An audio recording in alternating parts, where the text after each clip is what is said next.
The Galactic Council chamber was loud with laughter. A tall alien scout stood in the center of the room. A hologram floated above him. It showed the human fleet near the border of the Orion sector. Total human warships, 47, the scout said. The room exploded with mocking sounds. 47, one commander repeated. We have 4,000. Another officer zoomed in on the display. Small human ships formed a tight line. No sudden moves. No panic. No retreat. They came to defend their space with this? Someone said. How brave. How foolish. The alien emperor leaned forward in his throne. His voice was calm but full of pride. Send 2 battle groups. And as quickly, the hologram shifted. One ship in the human formation was different. It was larger, darker. It did not transmit signals. It did not power weapons. It just floated there. A scout adjusted the sensors. Strange, this ship has almost no energy reading. Primitive technology. Another officer laughed. They cannot even power their systems properly. But then something unusual happened. Every long-range scanner in the chamber flickered. For half a second, all readings went blank. The room became quiet. System error? The Emperor asked.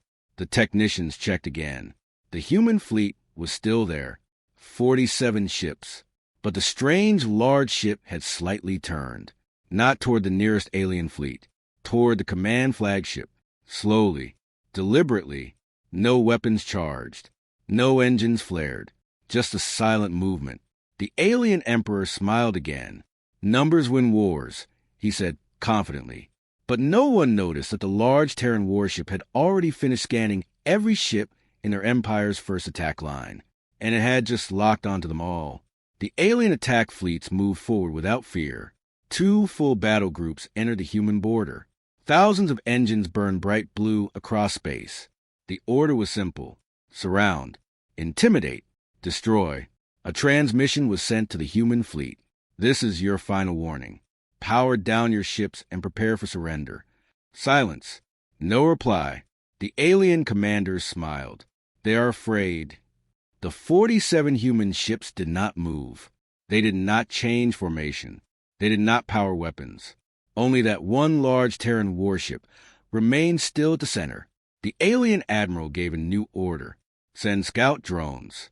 Scan that large vessel. Dozens of fast drones rushed toward it. Small, sharp, designed for close scanning. As the first drone crossed a certain distance, it vanished. No explosion. No signal loss warning. It was simply gone. The second drone disappeared the same way. Then the third. Inside the alien command ship, officers stared at their screens. Jamming field, one suggested. No radiation spike. No weapon signature, another replied.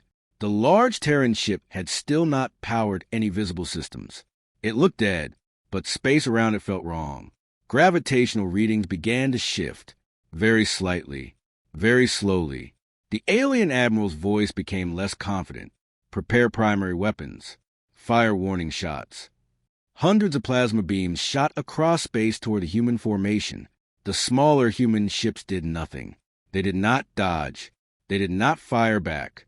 But before the beams reached them, they bent, curved, and dissolved into nothing.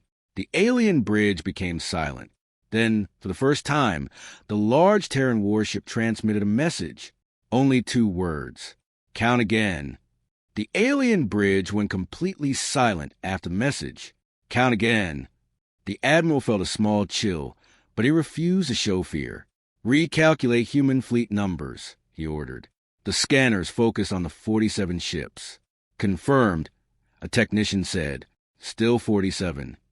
The admiral nodded. Then destroy them. This time, they did not fire warning shots. They launched everything. Missiles filled space. Plasma cannons burned bright. Railgun rounds moved at near light speed. The attack was enough to erase a planet's surface. The human fleet did not move. The large Terran warship slowly powered up. But not weapons. Something else. Space around it began to ripple, like water touched by wind. The incoming missiles slowed, not because they lost power, but because space itself became heavy. The alien officers stared in confusion. Gravity field detected.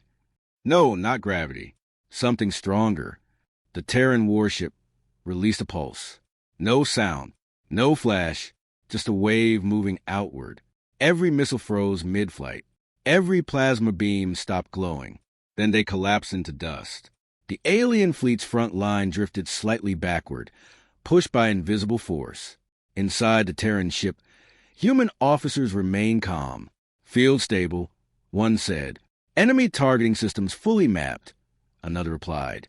The alien admiral shouted, all ships reposition. But it was too late.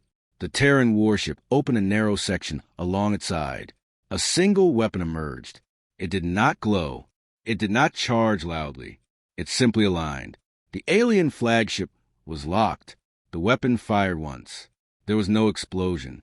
The alien flagship vanished. Just empty space remained. And suddenly, 47 did not feel like a small number anymore. The alien fleet stopped moving. Their flagship was gone. No wreckage, no fire, no signal. Just empty space where it had been. For several long seconds, no one spoke. Then panic began.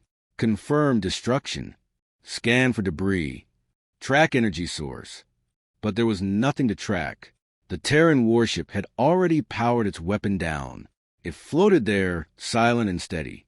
The smaller human ships finally began to move. Not forward, not backward. They spread out slowly, forming a wide arc around the battlefield. The alien second commander took control. All ships, concentrate fire on the large vessel. Maximum output. Thousands of weapons fired again. This time, the Terran warship did not bend space. It did not freeze the attacks. Instead, a dark shield formed around it. The beam struck the shield and vanished. No explosion. No impact sound. Just silence. Then something new appeared. Small shapes detached from the Terran warship's hull. At first, the alien scanners thought they were debris. Then they counted them. 100, 200, 500. The numbers kept rising.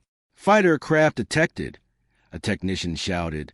But they were not normal fighters. They were small, black, and fast. Each one moved with perfect precision. The alien fleet tried to lock onto them. Targeting systems failed. The small Terran drones entered the alien formation like shadows. One by one, alien destroyers shut down. No blasts. No warning. Ships simply went dark. The alien commander whispered, "This is not a fleet." He looked at the silent giant Terran warship. "This is a weapon factory." And it had only just begun. The battlefield no longer looked like a war. It looked like control. The small Terran drones moved through the alien fleet with cold precision. They did not chase randomly. They selected targets carefully. Command ships first. Communication relays next. Weapon carriers after that. Within minutes, the alien fleet lost coordination. Ships tried to retreat, but warp drives would not start. Space distortion detected, a technician cried. The area around the Terran warship was no longer normal space. It was locked. The alien commander realized something terrible. "They are not fighting us," he whispered. "They are managing us." Inside the Terran warship, the human admiral watched calmly. Phase 2 complete, an officer reported. Enemy fleet disabled by 40%. The admiral nodded. Deploy internal reserve. More sections of the massive ship opened. But this time, not drones. Platforms. Heavy structures unfolded like mechanical wings. Energy levels rose, but not in spikes. In steady control flow. The alien science officer finally understood. "That ship is not one vessel," he said with fear. "It is a mobile base." The 46 smaller human ships had barely fired a single shot. They were observers, protection units, support. The true weapon was a giant Terran core ship. Humans had reduced fleet numbers on purpose.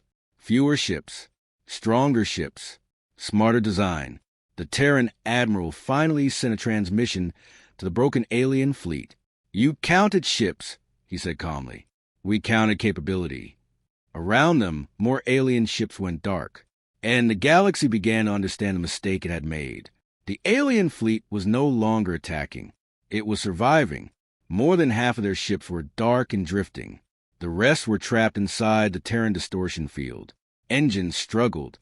Weapons refused to charge. The giant Terran warship moved forward for the first time. Slow, steady, unstoppable. The smaller human ships followed behind it like a quiet wall. Inside the alien command cruiser, fear replaced pride. "We request ceasefire," the alien commander transmitted. "We will withdraw." There was no anger in the Terran reply, only calm. "You laughed at our numbers," the human admiral said. "You believe quantity means power." The massive Terran ship stopped at the center of the battlefield. All drones returned to its hull. All weapons powered down. But the distortion field remained. "Understand this," the human admiral continued. "We do not build fleets to impress. We build them to finish wars quickly." The alien commander looked at the battlefield display. 4,000 ships had entered the sector. Less than 2,000 remained active, and only one human warship had done the damage. The Terran admiral gave his final statement. "Leave the sector. Do not return." The distortion field slowly released. Warp systems came back online. The alien fleet retreated without another word. Back in the Galactic Council chamber, there was no laughter this time, only silence. A new report appeared on the central screen. Human fleet count, 47. But now, the number meant something different. From that day forward, whenever someone mentioned the size of the human fleet, no one smiled, and no one ever laughed again. Rocket,